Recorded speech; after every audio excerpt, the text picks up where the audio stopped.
മൈസൂരിൽ നഴ്സിംഗിന് പഠിക്കാൻ പോയ ഒരു മലയാളി പെൺകുട്ടി നൽകിയ ഞെട്ടിക്കുന്ന വിവരങ്ങളുടെ യാഥാർത്ഥ്യം അന്വേഷിച്ചാണ് ഈ യാത്ര.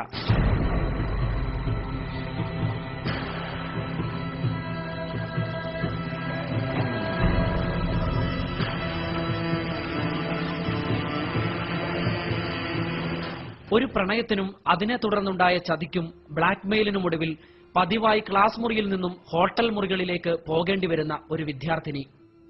എന്റെ വാർത്തയോട് അവൾ കരഞ്ഞു പറഞ്ഞത് കർണാടകയിൽ പഠിക്കാൻ പോകുന്ന ഒട്ടേറെ മലയാളി പെൺകുട്ടികൾ ഇത്തരത്തിൽ പെൺവാണിഭ റാക്കറ്റിന്റെ ചതിവലയിൽ കുടുങ്ങുന്നു എന്നാണ്.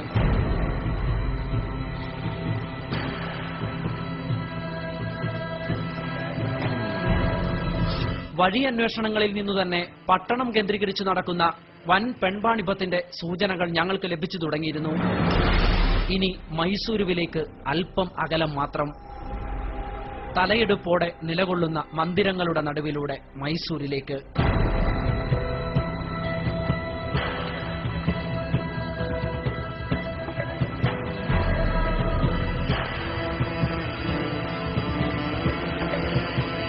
നഗരമധ്യത്തിലുള്ള ലോഡ്ജുകളിലേക്കായിരുന്നു ഞങ്ങളുടെ ആദ്യ യാത്ര. നാഷണൽ ഹൈവേയുടെ അരികത്ത് നിലകൊള്ളുന്ന ഒരു ലോഡ്ജാണിത്. നഴ്സിംഗ് വിദ്യാർത്ഥികളടക്കമുള്ള മലയാളി പെൺകുട്ടികളെ ഉപയോഗിച്ച് വൻ വാണിഭം നടക്കുന്ന കേന്ദ്രമാണ് ഈ ലോഡ്ജ് എന്നറിഞ്ഞ ഞങ്ങൾ ആവശ്യക്കാരെന്ന വ്യാജേന റിസപ്ഷനിലെത്തി. ആവശ്യം അറിയിച്ചതിനിടയിൽ മറ്റു വിവരങ്ങളും അവരിൽ നിന്ന് ഞങ്ങൾ ചോദിച്ചറിഞ്ഞു.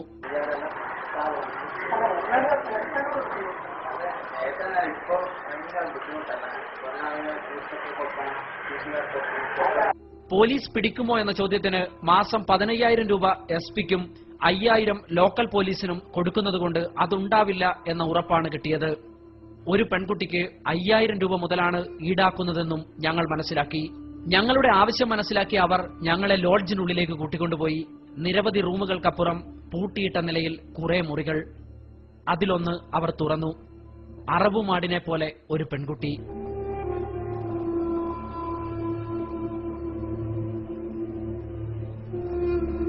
കാഴ്ചയിൽ ഒരു 18 വയസ്സ് തോന്നും. അവൾ ഞങ്ങൾക്ക് മുൻപിൽ ഒരു വിൽപ്പന വസ്തു പോലെ നിൽക്കുകയാണ്. ഭയവും കുറ്റബോധവും കൊണ്ട് ശിരസ് കുനിച്ച്.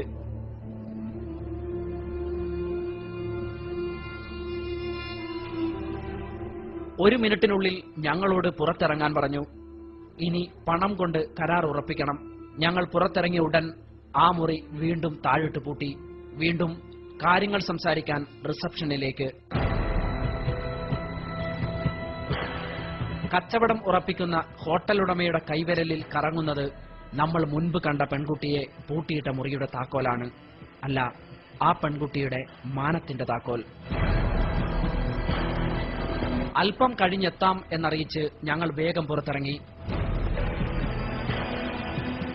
വീണ്ടും നഗരത്തിലെത്തി ഓട്ടോറിക്ഷ ഡ്രൈവർമാരോട് തിരക്കിയപ്പോൾ ബാംഗ്ലൂർ റൂട്ടിൽ ഹൈവേയുടെ അരികത്തായുള്ള ധാബകളിൽ ഇത് സുലഭമാണെന്ന് ഞങ്ങൾ മനസ്സിലാക്കി. അടുത്ത യാത്ര ബാംഗ്ലൂർ ഹൈവേയിലൂടെ.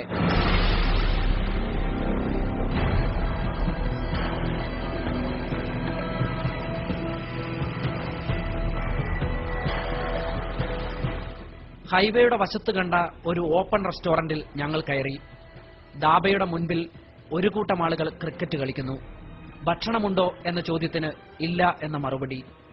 സ്ഥലം മാറിപ്പോയെന്ന് കരുതി തിരികെ വണ്ടിയിൽ കയറാനൊരുങ്ങിയ ഞങ്ങളോട് ധാബയിൽ നിന്നിറങ്ങി വന്ന ഒരാൾ എന്താ വേണ്ടതെന്ന് ചോദിച്ചു. ആവശ്യം പറഞ്ഞ ഞങ്ങളോട് ഉള്ളിൽ റെസ്റ്റോറന്റിൽ കയറിയിരിക്കാൻ അയാൾ പറഞ്ഞു.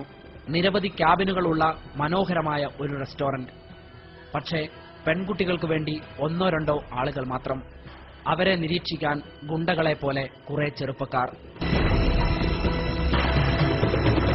3 മലയാളി പെൺകുട്ടികളെ വേണമെന്ന് ഞങ്ങൾ ആവശ്യപ്പെട്ടു. 10 മിനിറ്റ് കാത്തിരിക്കാൻ ഞങ്ങൾക്ക് നിർദ്ദേശം കിട്ടി. പുറത്ത് ഇപ്പോൾ കുട്ടികൾ എത്തുമെന്ന് മനസ്സിലാക്കിയ ഞങ്ങൾ വണ്ടിയിലുണ്ടായിരുന്ന ക്യാമറ ഓൺ ചെയ്തു. 10 മിനിറ്റിനുള്ളിൽ ധാബയിൽ നിന്നും പുറപ്പെട്ട 3 ബൈക്കുകളും തിരിച്ചെത്തി. 3ലും ഓരോ പെൺകുട്ടികൾ.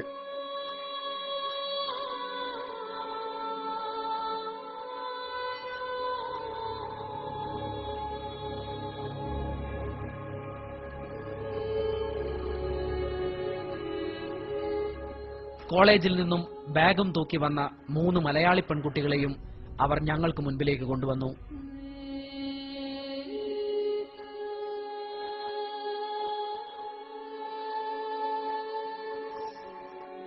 സംഗതി പന്തിയല്ലെന്ന് ബോധ്യപ്പെട്ട ഞങ്ങൾ ഇവരെ വേണ്ട എന്നറിയിച്ച് അവിടെ നിന്നും ഇറങ്ങി.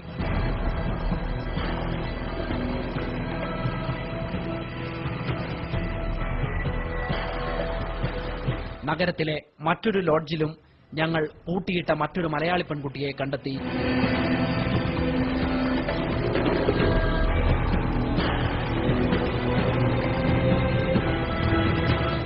പൂജ എന്ന് പരിചയപ്പെടുത്തിയ ആ കുട്ടിയോട് ഞങ്ങൾ സംസാരിച്ചു. പാലക്കാട് സ്വദേശിനിയായ അവൾ കെണിയിലകപ്പെട്ടതാണെന്നും അവിടെ പൂട്ടിയിടപ്പെട്ടിട്ട് നാളുകളായെന്നും ഇനി രക്ഷപ്പെടാൻ കഴിയില്ലെന്നും നിറകണ്ണുകളോടെ ഞങ്ങളോട് പറഞ്ഞു. തിരികെ റിസപ്ഷനിലെത്തിയ ഞങ്ങൾ കണ്ടത് ഭക്ത്യാദരപൂർവ്വം സന്ധ്യാജപം നടത്തുന്ന ഹോട്ടൽ ഉടമയെയാണ്. പെൺകുട്ടികളുടെ മാനം വിറ്റ് പണമുണ്ടാക്കുന്നവർ ദൈവങ്ങളോട് പറയുന്നത് എന്തായിരിക്കും? പിന്നീട് അംഗീകൃത ഗൈഡ് എന്നവകാശപ്പെട്ട ഒരാൾ മലയാളികളായ കോളേജ് വിദ്യാർത്ഥിനികളെ സംഘടിപ്പിച്ചു തരാമെന്ന് പറഞ്ഞ് ഞങ്ങളുടെ വണ്ടിയിൽ കയറി. ഞങ്ങളുടെ നീക്കത്തിൽ സംശയം തോന്നിയ അയാൾ യാത്രക്കിടയിൽ തന്ത്രപരമായി ഞങ്ങളിൽ നിന്നും ഒഴിഞ്ഞുമാറി. അന്യസംസ്ഥാനത്ത് പോലീസിന്റെ ഒത്താശയിൽ നടക്കുന്ന ഒരു ക്രൂരകൃത്യത്തിനു മുൻപിൽ ഞങ്ങൾ നിസ്സഹായരായി. മൊബൈലിലെടുത്ത ഒരു ഫോട്ടോ ഉപയോഗിച്ചാണ് മിക്കവാറും കുട്ടികളും ഇക്കൂട്ടരുടെ വലയിൽപ്പെടുന്നത്. പകലന്തിയോളം പണിയെടുത്ത് കിട്ടുന്ന തുച്ഛമായ കൂലിയിൽ നിന്നും മിച്ചം വെച്ച് മക്കളുടെ ഉന്നത വിദ്യാഭ്യാസം സ്വപ്നം കാണുന്ന മാതാപിതാക്കൾ ജാഗ്രത പുലർത്തുക. മൈസൂരിലെയും ബംഗളൂരുവിലെയും അടച്ചിട്ട ഹോട്ടൽ മുറികൾക്കുള്ളിൽ നിങ്ങളുടെ മക്കളും ഉണ്ടാകുമോ? ചിലരുടെ ഭീഷണിയിലും ബ്ലാക്ക് മെയിലിലും പെട്ട് കോളേജുകളിൽ നിന്ന് ഏതു നിമിഷവും ഹോട്ടൽ മുറികളിലേക്ക് ഇറങ്ങിപ്പോന്നവരിൽ നിങ്ങളുടെ കുട്ടികളും ഉണ്ടാകുമോ?